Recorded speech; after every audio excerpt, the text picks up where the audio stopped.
Hello and welcome to an explanation of analytical method number 7, employing counterfactuals. Now, we're going to be using this kind of as the third part in trying to figure out the causes of Obama's victory in 2008. The first thing we did was use analytical method number 5 to key in on the most proximate causes of Obama's victory.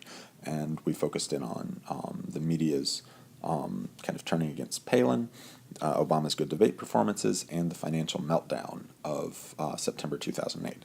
The second thing we did was use analytical method 6 to see which of these apparently important causes of Obama's victory, to see which of them broke up a situation that was stable and kind of got the ball rolling, started the avalanche that became unstoppable that led to Obama's victory.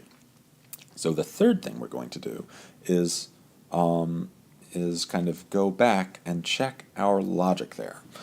So to start out with, using employing counterfactuals, we're going to get ourselves back up to our potential equilibrium. So during, let's say, 2007, if this green line represents the likelihood of Obama being victorious, or just a Democrat, because Obama was probably expected to lose to Hillary in the nominating process throughout 2007.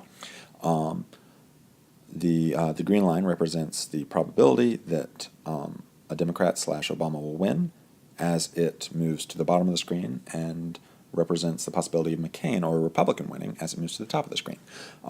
So it is true that some background factors favored a Democrat, like the fatigue, the public kind of being tired of George W. Bush and the Republican brand in some ways. And something that favored Obama in particular was his good campaign organization. Those are kind of medium or short to long-term causes of Obama's victory. Then you had the Iowa caucus, where Obama came out of, not exactly out of nowhere, but scored a surprise victory over Hillary Clinton, which kind of propelled him potentially to front-runner status in the Democratic primary. There was a long slog over many months against Hillary, and eventually Obama came out on top. Over the summer, the odds seemed a little bit in Obama's favor over McCain, but not incredibly. So I think this is a good time to talk about our equilibrium. You have the Democratic National Convention. Everybody always gets a bump on your when you have a convention, but it usually reverts back to the average. The GOP convention had something similar, I believe, and McCain got a bump, but things reverted back to what was normal right here until the financial meltdown. Now, at that point, we see the avalanche sliding down past all these other causes to Obama's victory. However, if we're employing counterfactuals, we're trying to figure out, well, what would have happened if the financial meltdown did not occur? And if, when we look at what happens when we remove the financial meltdown, if Obama still is victorious, according to our analysis, then maybe the financial meltdown isn't that important of a cause of his victory. However, if, once we remove the financial meltdown in our little historical experiment, if it appears to us that McCain will be victorious, then it looks like the financial meltdown might be the key cause of Obama's victory.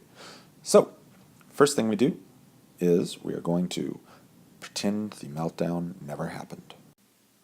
Of course, we're only going to be changing, as it says on our little handout, we're only going to be changing one variable at a time. We're not going to take away the financial meltdown and, say, change the way the debates turned out at the same time. We're not going to alter a variable in a way that wasn't technically possible at the time. So, McCain doesn't get to invent some kind of mind control device that confuses Obama at the debates. Remember, good counterfactual methodology is kind of involves being straightforward and reasonable and not coming up with crazy scenarios.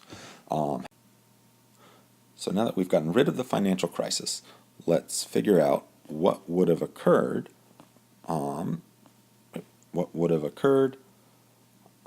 With these other important factors in the race without the financial crisis.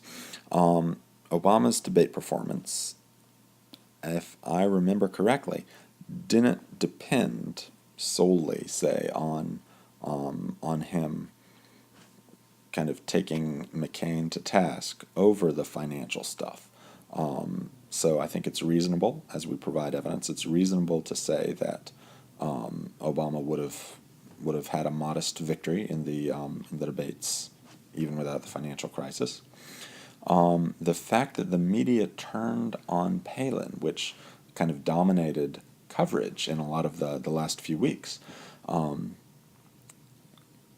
the evidence, I feel like, points us towards that happening anyway. It's not so much the media piling on Sarah Palin because they think she's going to lose, so they're going to have some support with her.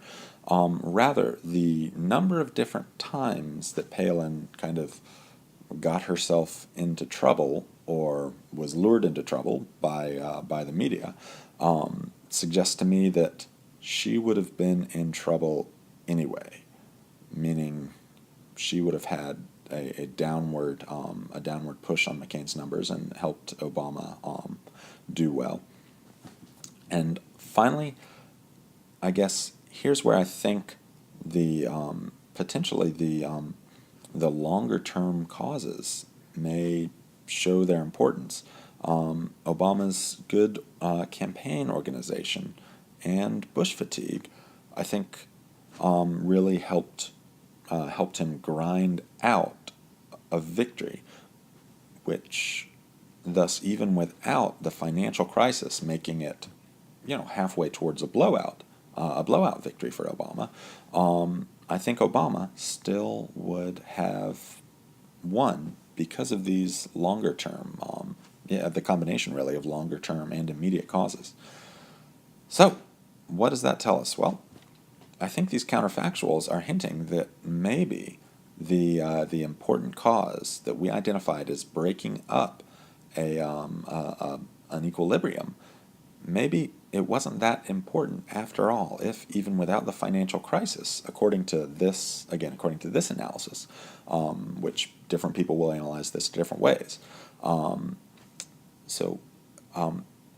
To the extent that Obama would have won, even without the financial crisis, points towards the financial crisis maybe not being the most important cause. And as we trace things back here, to the conventions and to the Iowa caucus, to me, the Iowa caucus begins to loom large. That Obama's victory there over Hillary Clinton and the other Democrats, that set him on the road towards winning the Democratic nomination, that to me becomes the new kind of key event in Obama's victory. At this point, I think my visuals are going a little wild, so I'm going to call it a day on this video. But I hope you've gotten the idea, and I'll be putting up more videos with more mastery of this software in the near future.